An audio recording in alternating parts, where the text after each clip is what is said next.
Pacific ocean के विशाल पानी में ईस्टर आइलैंड नाम का एक छोटा सा अलग थलग द्वीप है। यह रिमोट वोल्केनिक आइलैंड धरती पर सबसे अलग थलग जगहों में से एक है।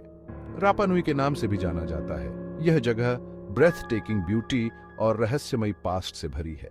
यह आइलैंड अपने रहस्यमय निवासियों और उनकी अविश्वसनीय क्रिएशंस के लिए फेमस है।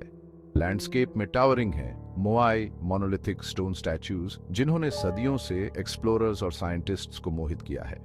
ये साइलेंट सेंटिनल्स अपने गंभीर भाव और इम्पोजिंग प्रेजेंस के साथ एक लॉस्ट सिविलाइजेशन के साक्षी हैं।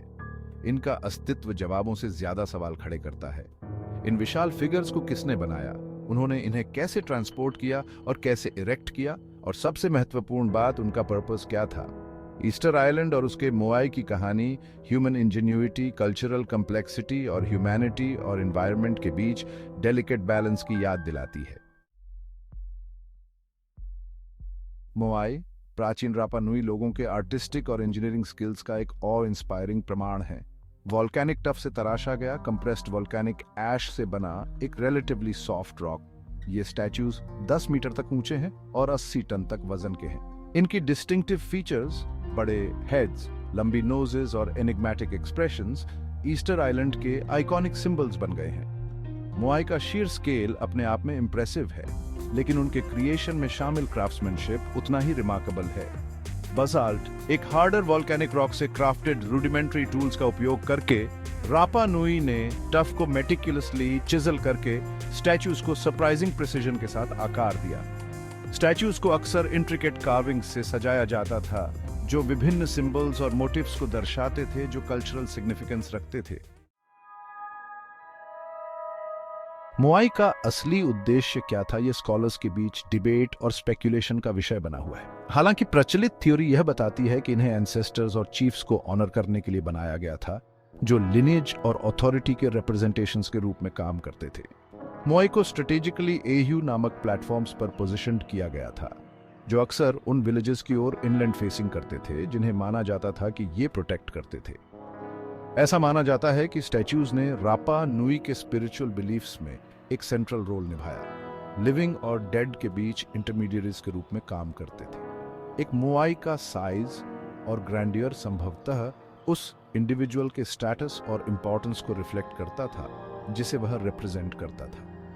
कुछ स्कॉलर्स का यह भी मानना है कि मोआई ने टेरिटोरियल मार्कर्स के रूप में काम किया होगा, जो अलग अलग क्लैन्स या कम्युनिटीज की बाउंड्रीज को डिमार्केट करते थे। ईस्टर आइलैंड की कहानी सिर्फ आर्टिस्टिक अचीवमेंट की नहीं, बल्कि इकोलॉजिकल कोलैप्स की भी है। जब पहले पॉलिनेशियन सेटलर्स लगभग 900 एडी में आइलैंड पर पहुंचे, तो उन्हें अबंडेंट रिसोर्सेज के साथ एक प्रिस्टीन एनवायरनमेंट मिला। हालांकि जैसे जैसे पॉपुलेशन बढ़ी और रिसोर्सेज की डिमांड बढ़ी, आइलैंड का नाजुक इकोसिस्टम सफर करने लगा। डिफॉरेस्टेशन, जो मोआई को ट्रांसपोर्ट और इरेक्ट करने के लिए टिम्बर की जरूरत से प्रभावित था, के विनाशकारी परिणाम हुए। मिट्टी को रोकने के लिए पेड़ों के बिना इरोजन बढ़ता गया, जिससे जमीन की फर्टिलिटी कम होती गई। जैसे जैसे रिसोर्सेज कम होते गए, जमीन और भोजन के लिए कंपटीशन बढ़ता गया, जिससे सोशल अनरेस्ट और कॉन्फ्लिक्ट पैदा हुआ। ईस्टर आइलैंड की एक समय की समृद्ध सभ्यता गिरती चली गई, जो ह्यूमन सोसाइटीज और उनके एनवायरनमेंट की इंटरकनेक्टेडनेस की एक कड़वी याद दिलाती है।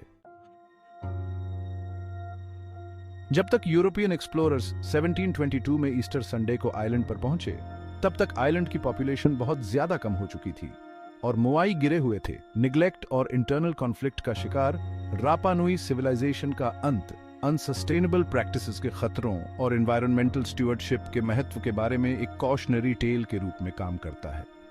आइलैंड की लेगेसी एक कॉम्प्लेक्स है, जो रिमार्केबल इंजेन्युइटी और दुखद पतन दोनों से चिह्नित है। हालांकि मोआई ह्यूमन क्रिएटिविटी और अतीत की एंड्यूरिंग पावर के स्थायी प्रतीक के रूप में खड़े हैं, वे हमें याद दिलाते हैं कि सबसे एडवांस्ड सिविलाइजेशंस भी अपने एक्शंस के परिणामों के लिए वल्नरेबल हैं, और यह कि आज हम जो चुनाव करते हैं उसका फ्यूचर जेनरेशंस पर लास्टिंग इम्पैक्ट्स हो सकता है। ईस्टर आइलैंड की कहानी ह्यूमन सिविलाइजेशन की नाजुकता और ह्यूमैनिटी और एनवायरनमेंट के बीच नाजुक संतुलन की एक मर्मस्पर्शी याद दिलाती है। ये सस्टेनेबल प्रैक्टिसेस रिसोर्स मैनेजमेंट के महत्व और हमारे प्लैनेट की कैरिंग कैपेसिटी के भीतर रहने की जरूरत को रेखांकित करती है। ईस्टर आइलैंड से सीखे गए लेसन्स आज की दुनिया में विशेष रूप से प्रासंगिक हैं, क्योंकि हम क्लाइमेट चेंज, रिसोर्स डिप्लीशन और एनवायरनमेंटल डिग्रेडेशन की चुनौतियों से जूझ रहे हैं। अतीत का अध्ययन करके हम प्रेजेंट में इंसाइट्स प्राप्त कर सकते हैं और भविष्य के बारे में अधिक सूचित निर्णय ले सकते हैं। ईस्टर आइलैंड के मोआई एक सभ्यता के उदय और पतन के साइलेंट विटनेसेस के रूप में काम करते हैं, जो हमें उनकी गलतियों से सीखने और अपने प्लैनेट के साथ अधिक सस्टेनेबल और हार्मोनियस रिलेशनशिप के लिए प्रयास करने के लिए आग्रह करते हैं। दशकों के रिसर्च और एक्सप्लोरेशन के बावजूद कई रहस्य अभी भी ईस्टर आइलैंड और उसके रहस्यमय मोआई को घेरे हुए हैं। स्टैच्यूज को कैसे ट्रांसपोर्ट किया गया और इरेक्ट किया गया, उन कार्विंग्स और सिंबल्स का एग्जैक्ट सिग्निफिकेंस क्या था जो उन्हें सुशोभित करते हैं, और आखिरकार क्या चीज रापा नुई सिविलाइजेशन के पतन का कारण बनी। ये अनआंसर्ड क्वेश्चंस रिसर्चर्स को इंट्रीग और इंस्पायर करना जारी रखते हैं, यह सुनिश्चित करते हुए कि ईस्टर आइलैंड की कहानी एक मनोरम एनिग्मा बनी रहे। मोआई एक लॉस्ट सिविलाइजेशन के साइलेंट गार्डियंस के रूप में खड़े हैं। उनके रहस्यमय भाव अतीत की स्थायी शक्ति की याद दिलाते हैं। वे हमें उनके क्रिएशन के रहस्यों को उजागर करने, उन ताकतों को समझने की चुनौती देते हैं जिन्होंने उनके डेस्टिनी को आकार दिया, और उनके अतीत के लेसन से सीखने की चुनौती देते हैं। ईस्टर आइलैंड अपनी मनमोहक सुंदरता और गहन इतिहास के साथ ह्यूमन सिविलाइजेशन की जटिलताओं और हमारी दुनिया के स्थायी रहस्यों की एक झलक प्रदान करता है।